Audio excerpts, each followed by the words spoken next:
bienvenue sur le premier vlog de l'équipe UPRAP, donc l'unité paranormale et de recherche d'aide aux particuliers. Donc on a souhaité faire ce premier vlog pour vous repartager un petit peu notre retour d'expérience sur les deux premières enquêtes qu'on a effectuées. Donc ce soir on va vous parler essentiellement donc déjà de nous présenter officiellement sur YouTube pour que vous fassiez un petit peu connaissance avec nous. Et ensuite, on développera les deux enquêtes qui ont déjà été réalisées et que vous avez pu voir sur notre chaîne YouTube. Et enfin, on établira ensemble une petite conclusion pour vous parler de l'avenir et des prochaines enquêtes. Donc, dans un premier temps, je vous souhaite la bienvenue sur cette petite vidéo.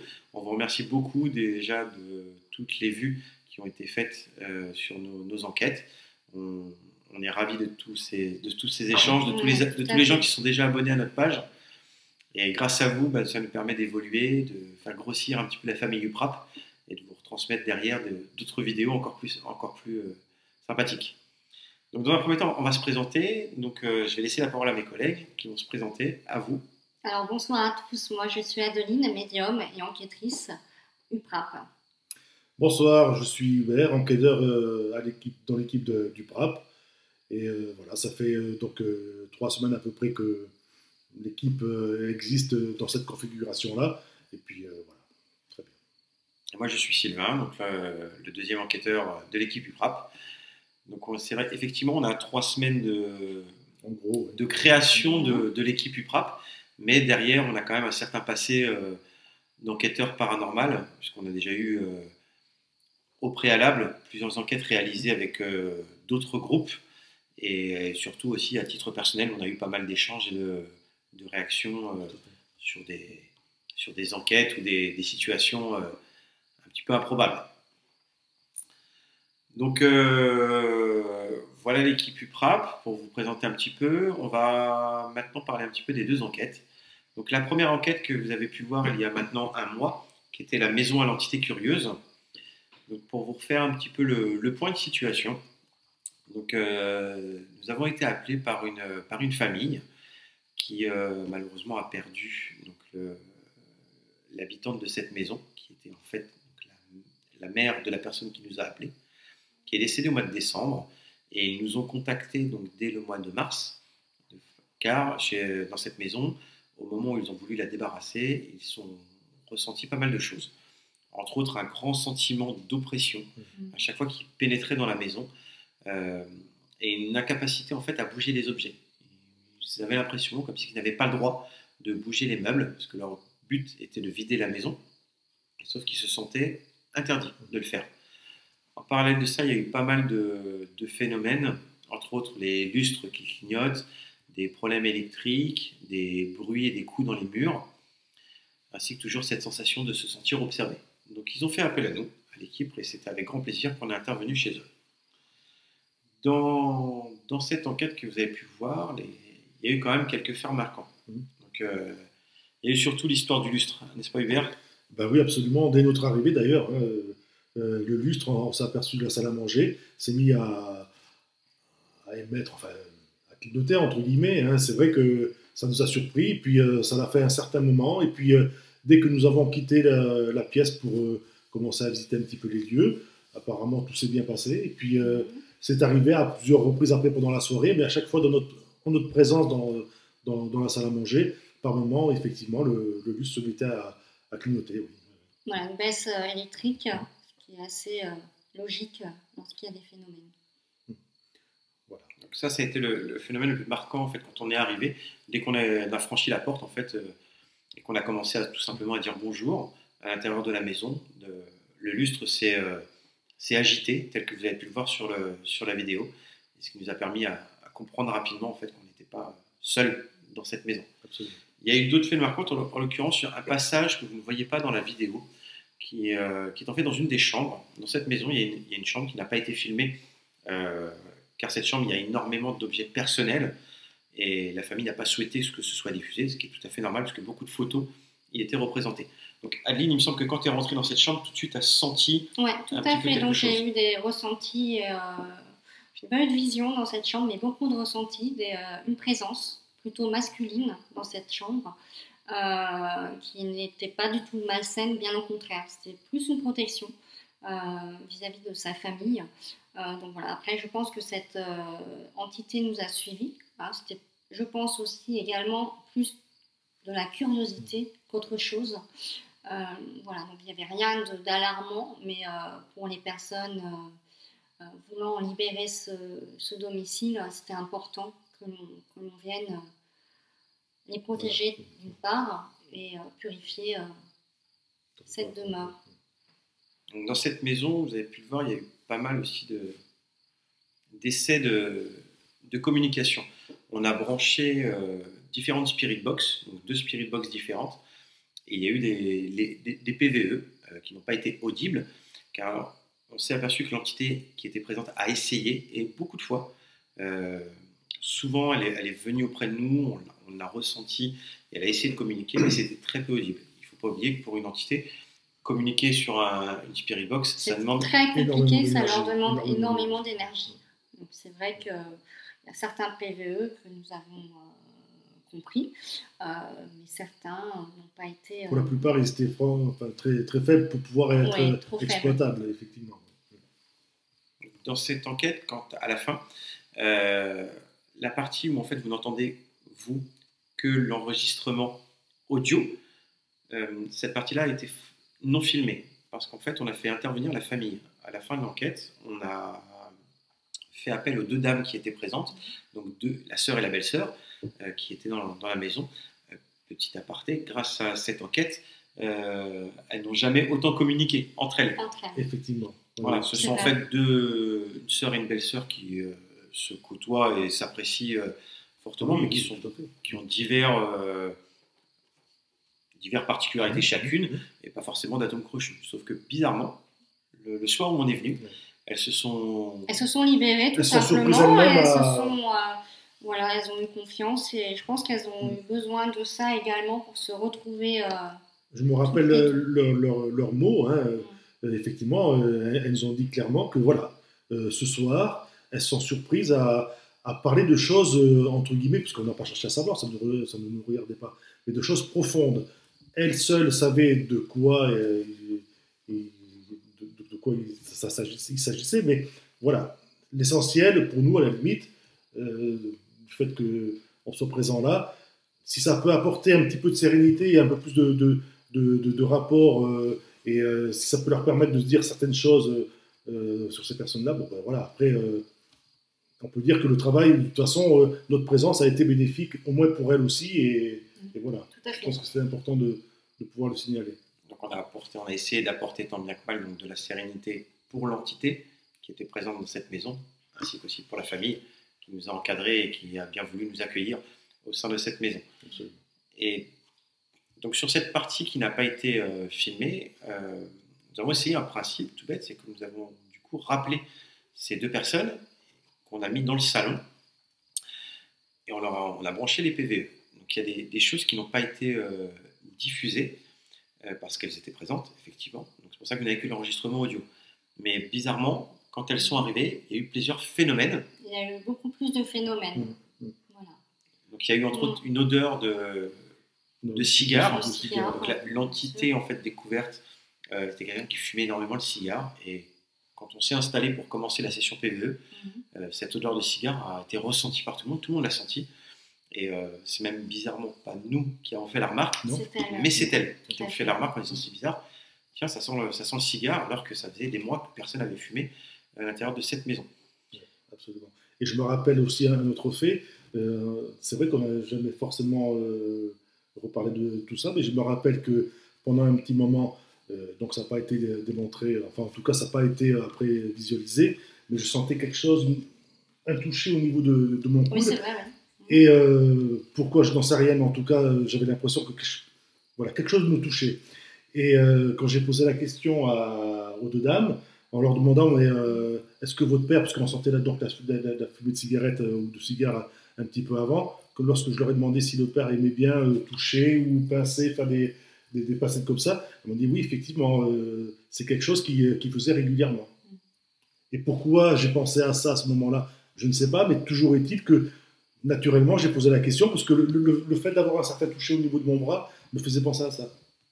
C'est pour ça que cette maison nous a quand même apporté pas mal de phénomènes qui ne sont pas tout à fait retranscrits sur la vidéo, dû à la confidentialité en fait des lieux. Les enquêtes chez les particuliers sont toujours très compliquées pour les familles. Ils n'acceptent pas forcément non plus d'être diffusées sur Internet et que la maison soit au vu de tout le monde. Mais pour apporter une petite conclusion à cette enquête, on en a ressenti, on y est quand même passé, on a quand même passé 5h30 sur place.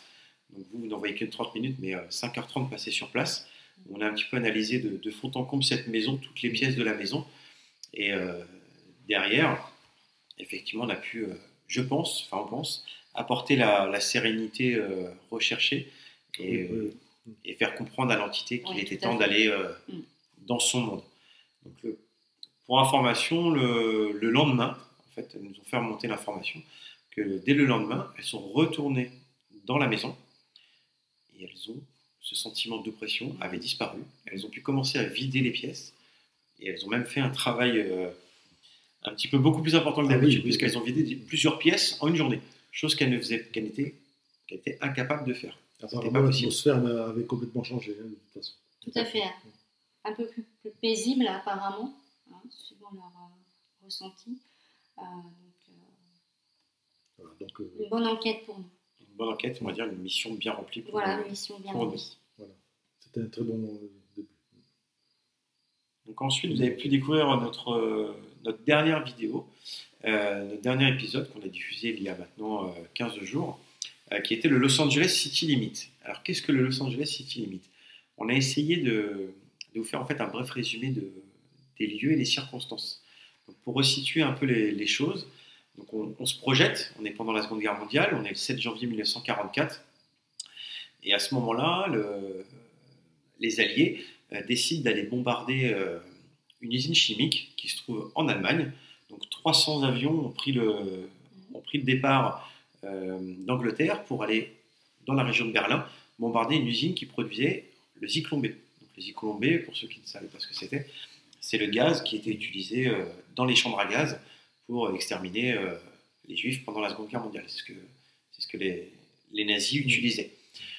À leur retour de mission, suite à une erreur d'aiguillage, en fait, un des chefs d'escadrille s'est trompé dans ses calculs de trajectoire pour rentrer en Angleterre, et 22 avions en fait, ont survolé le Loiret, se sont écartés du reste du groupe, et 22 ont survolé le Loiret, sauf qu'à ce moment-là, le Loiret était aux mains des Allemands, et des batteries antiaériennes étaient positionnées dans la forêt d'Orléans. Bien entendu, ils ont fait feu, donc ils ont bombardé à 8h30, à 11h30 ils étaient au-dessus du Loiret, et à 11h30 les nazis ont fait feu sur les avions. Et donc 4 avions ont été touchés, dont un s'est crashé donc, sur la commune de Trénoux, là on a enquêté, dans la forêt, qui était le Los Angeles City Limit. À bord il y avait 10 personnes, donc 10 soldats, et malheureusement 6 ont été tués. Donc ces avions B-24 étaient très très très répandus à cette époque-là, c'est des avions américains, bombardiers, qui étaient là exclusivement pour ça. Donc, permettre de voler en fait sur de longues distances et d'aller bombarder massivement un lieu. Et c'est de cet épisode, qui est un épisode très historique et bien connu pour les gens qui habitent le coin, parce que régulièrement des commémorations ont lieu. Hein. Chaque année, oui, effectivement. Chaque année, il y a une commémoration, donc ils font venir toutes les villes du coin, mais il y a aussi donc une partie des membres de l'ambassade américaine qui se déplace, donc c'est quand même fait en grande pompe, et puis chaque année, oui, effectivement, ils viennent rendre hommage à toutes ces victimes. C'est pour ça, donc de notre côté, sur notre petit côté enquêteur paranormal, nous aussi on a voulu rendre hommage à ces soldats qui sont tombés pour la France. En l'occurrence, c'est pour sauver un peu l'Europe en décidant d'enquêter. Donc cette enquête est totalement inédite. Aucun enquêteur n'est jamais venu sur les lieux. Donc on a été les premiers, à ma connaissance. S'il y en a d'autres, faites-nous signe. Mais à ma connaissance, on est les seuls à avoir été sur ces lieux, qui étaient, je ne vous le cache pas, très difficiles d'accès. Ça, c'est quelque chose où on a pas mal enduré pour y aller. On a un petit peu galéré pour trouver le coin exact, et puis voilà, pour pouvoir... parce qu'à cette époque-là, c'est vrai que maintenant, il y a quand même pas mal de végétation, tout ça, donc c'était pas évident. Mais bon, nous y sommes arrivés quand même. Voilà. Après avoir traversé la forêt en pleine nuit, on a trouvé exactement le point exact du lieu du crash. Donc sur cette enquête qui a été très très riche, voilà, ça a été vraiment Beaucoup de surprises. une riche d'expérience et énormément de surprises. Il y a plusieurs faits, entre autres le plus marquant, c'est qu'on y allait pour parler à des soldats. Et au final, on a eu une petite fille dès le départ, hein, il me semble que c'était vraiment à notre arrivée.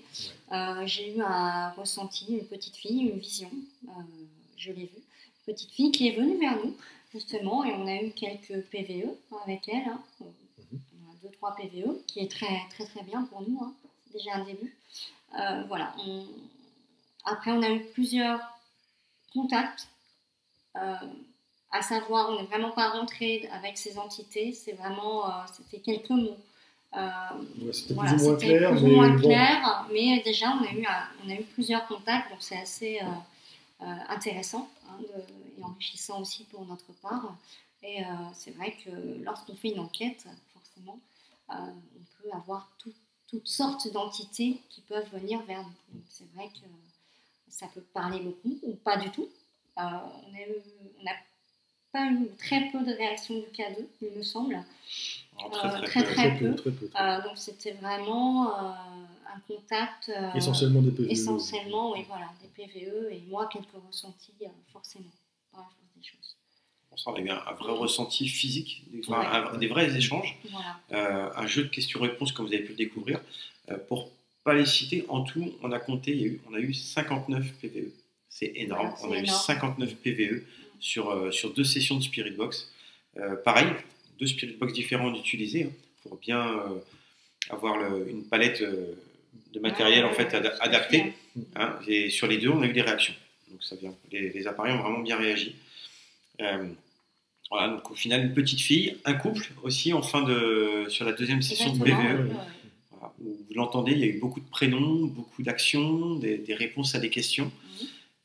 Ça a été vraiment très très enrichissant au niveau communication. Une bonne frayeur à la fin aussi, mais bon, là il n'y avait rien de paranormal, mais. C'est pour ça. D'ailleurs, ouais. On va reparler de cette petite. Pourquoi on est parti un petit peu si vite. Il y a une partie qu'on voulait évoquer aussi, c'est qu'il y a un moment dans la vidéo, malheureusement dû à un problème technique, il y a une partie qui n'est pas filmée. Alors, dans vos souvenirs, à un moment dans la vidéo, on essaie de rentrer en contact avec eux avec l'intermédiaire d'une bougie. Sauf que vous avez pu le voir, malheureusement, ce n'est pas filmé. Vous filmez de très haut. Donc la bougie, vous ne la voyez pas. Vous la voyez que quelques temps après. Mais la bougie a réagi. À un moment, on le dit, vous l'entendez. Une des entités présentes, en fait, arrive à faire naviguer cette flamme alors qu'il n'y avait aucun vent. La flamme grandit un petit peu et navigue. Ça a été aussi assez marquant, mais ça s'est reproduit qu'une seule fois. Donc malheureusement. Et on aurait bien aimé vous le faire partager, mais on a eu un petit problème technique. Donc ça, c'était vraiment les points essentiels de cette enquête, hein, comme je dis, qui a été vraiment très enrichissante pour nous. Oui, tout à fait. Enrichissante et assez frustrante même, parce qu'on n'a pas eu la finalité des choses. Hein. Donc on était parti pour parler des soldats, au final, on a eu autre chose. Donc c'est pour ça d'ailleurs qu'on dit que les entités bougent beaucoup. Voilà, les entités sont volatiles, donc forcément, si on veut vraiment faire un lieu, on ne sait pas sur quel genre d'entité on peut tomber, forcément. À la base, on voulait communiquer avec ces soldats, chose qu'on n'a pas eu, malheureusement. Après, on verra par la suite, on verra ça. Mais voilà, les entités viennent vers nous, donc on peut attirer toutes sortes d'entités, on peut discuter avec des personnes qui n'ont pas lieu d'être ici, hein, forcément. Donc voilà, c'est toujours intéressant aussi de pouvoir échanger. C'est ce qui est bien dans nos enquêtes et puis même celle de nos confrères, hein, c'est-à-dire que effectivement on part sur une idée, mais après tout est ouvert, c'est-à-dire comme l'enquête n'est jamais fixe. Voilà, hein, de toute façon. Effectivement, de toute façon n'importe comment, c'est les entités qui vont décider si elles veulent communiquer avec nous et voilà, et celles qui veulent communiquer, elles le font de différentes manières, mais bon voilà, on peut attendre à avoir affaire à des Américains et finalement on se retrouve avec une petite fille, un couple vers la fin. Voilà. Bon, ben c'est comme ça, il faut le respecter. Et puis voilà. C'est les joies d'une enquête en extérieur. C'est ça. Donc, on y va et on ne sait jamais à quoi s'en tenir. Et c'est pour ça d'ailleurs qu'on ne sait jamais à quoi s'en tenir, parce que malheureusement, cette enquête, on a dû partir assez précipitamment. Oui, c'était pas prévu. Vous l'entendez un petit peu à la fin de la vidéo. En fait, il y a un moment, on entend des aboiements, tout simplement. Mettez-vous un petit peu dans le contexte. Il est quasiment minuit. On est en plein milieu de la forêt, dans un sous-bois. On n'a pas d'éclairage, hormis ceux diffusés par les caméras. Et là, vous entendez des aboiements qui sont de plus en plus forts, de plus en plus rapprochés. Et bizarrement, au bout d'un moment, ils étaient vraiment très très proches, ces aboiements. Et là, on s'est dit, bon ben voilà, effectivement, c'est certainement pas paranormal ce qui nous arrive, mais voilà, il est temps de partir quand même à ce moment-là. Et au final, après la réécoute des bandes, et grâce à quelqu'un qui aussi, malheureusement, a eu ce genre de phénomène dans ses enquêtes, on s'est aperçu que c'était une biche. Voilà. Donc c'est la biche qui nous a fait partir. Bon. Ça arrive, c'était le petit côté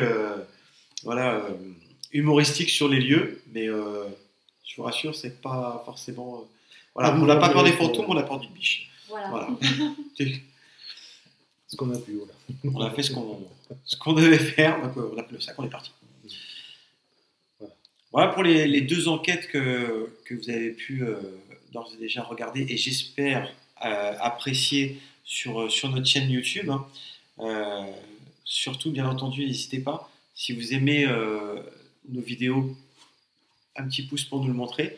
Et si vous mettez un petit pouce vers le bas, n'hésitez pas à commenter, à me dire pourquoi. Surtout, vous n'avez pas aimé ce qu'on fait. On aime aussi la critique constructive. Tout à fait. Absolument. Il ne faut pas hésiter à nous dire ce que vous avez aimé, pas aimé. Donc n'hésitez pas à nous contacter soit sur la page YouTube, soit sur la page Facebook de l'UPRAP. Les deux sont pour nous source aussi de communication et d'échange avec vous. Et c'est pour ça que dans les prochains jours ou semaines, d'autres aventures nous attendent. Donc n'hésitez pas à venir régulièrement, à vous abonner à la page. Abonnez-vous à la page YouTube pour vous recevrez directement en alerte nos prochaines vidéos. On a beaucoup de projets en attente. Pour nous, c'est toujours une organisation personnelle, parce qu'à côté, effectivement, on travaille, on fait ça en dehors de nos heures professionnelles, sur notre temps libre. Donc on est 3, il faut qu'on cale les 3 plannings. Donc chacun a des... C'est pas toujours simple, mais bon... c'est pas facile, mais on y arrive. On y arrive pour notre plus grand bonheur, notre plus grande passion. C'est ça. Et surtout pour vous permettre à vous de découvrir nos vidéos. Donc n'hésitez pas. Oui, c'est vrai que pour une jeune équipe comme la nôtre, nous avons été surpris de tout l'engouement qu'il peut y avoir autour de nous et de toutes les émissions qui nous sont proposées, parce que c'est vrai que le calendrier, pour l'instant, il est quand même assez bien chargé pour ce début d'été, et nous, on ne demande que ça, de pouvoir travailler et enquêter là où le destin nous envoie, mais c'est vrai que pour l'instant, c'est vrai que le calendrier il est quand même bien chargé, donc tant mieux. C'est pour ça, si vous aussi, vous connaissez quelqu'un, n'est-ce pas, Tout à fait.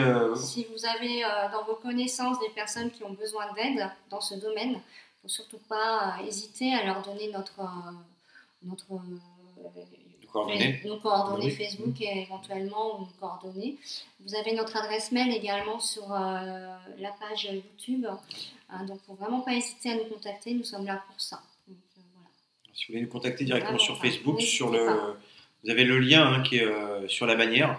Vous avez juste à cliquer sur le petit F bleu et ça vous renvoie tout de suite sur notre page Facebook. Vous pouvez communiquer avec nous par Messenger. Donc si on ne répond pas tout de suite, c'est qu'on est au travail, mais bien entendu, on vous répond au mieux et au plus vite. Donc dans les prochains mois, vous allez retrouver pas mal d'enquêtes. Donc il y a des enquêtes chez des particuliers, des enquêtes en extérieur. Il y a beaucoup de choses qui sont en projet. Et n'hésitez pas, abonnez-vous à la chaîne pour recevoir tout ça. Et venez nous faire ne serait-ce qu'un petit coucou de temps en temps sur Facebook. Voilà. Ça sera toujours agréable.